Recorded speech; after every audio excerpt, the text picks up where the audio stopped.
मध्य प्रदेश में पंचायत चुनाव को लेकर मची खींचतान के बीच सरकार के अध्यादेश वापस लेने के ऐलान के बाद आरोप प्रत्यारोप का दौर भी शुरू हो गया है। जबलपुर पहुंचे शिवराज सरकार के कृषि मंत्री कमल पटेल ने कांग्रेस को आड़े हाथों लेते हुए कहा कि कांग्रेस की कथनी और करनी में हमेशा अंतर रहा है। कहती कुछ है और कांग्रेस करती कुछ है। हमेशा पिछड़े वर्ग के विरोध कर रही है और कभी भी गरीब और पिछड़ा वर्ग के हित को लेकर काम नहीं करती है। कांग्रेस चाहती है कि ओबीसी आरक्षण के बिना ही चुनाव हो जाए, पर सरकार ऐसा नहीं होने देगी। जबकि निर्धन आयोग बनाकर भाजपा ने ओबीसी, एसएससी, एसटी वर्ग समेत सामान्य वर्ग को भी आरक्षण देने का काम किया था। लिहाजा कमल पटेल ने पंचायत चुनाव टालने के सरकार के फैसले को सही ठहराते हुए कहा है कि भाजपा पिछड़ा वर्ग को उनका हक दिलाना चाहती है और यही वजह है कि ओबीसी आरक्षण के बगैर भारतीय जनता पार्टी पंचायत चुनाव नहीं कराना चाहती है। इसलिए सरकार अब ओबीसी का आरक्षण संबंधित निर्णय पूरा होने के बाद ही चुनाव करवाएगी।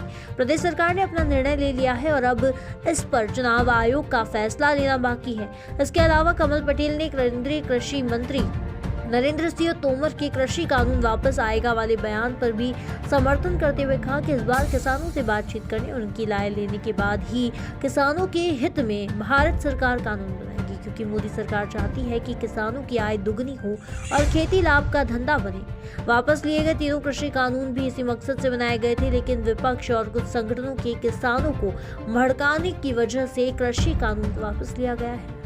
भारतीय जनता पार्टी का स्पष्ट कहना है, मानना है कि जिस प्रकार से हम अनुसूचित जाति और जनजाति और जब संवैधानिक दर्जा मिल गया पिछड़े वर्ग को, तो पिछड़े वर्ग को भी प्रतिनिधित्व होना चाहिए, उनको वंचित नहीं किया जा सकता। कांग्रेस ने यह अपराध किया, पाप किया है कि पिछड़े वर्ग के साथ अन्याय किया, और इसलिए भारतीय जनता पार्टी की सरकार ने निर्णय लिया और आज वो अध्यादेश हम वापस लिया हमने कैबिनेट से। राज्यपाल के हस्ताक्षर होने के बाद में चुनाव आयोग को सरकार भेजेगी और उसके बाद आगे हम पिछड़े वर्ग के आरक्षण के साथ ही चुनाव कराने के लिए हर संभव प्रयास करेंगे।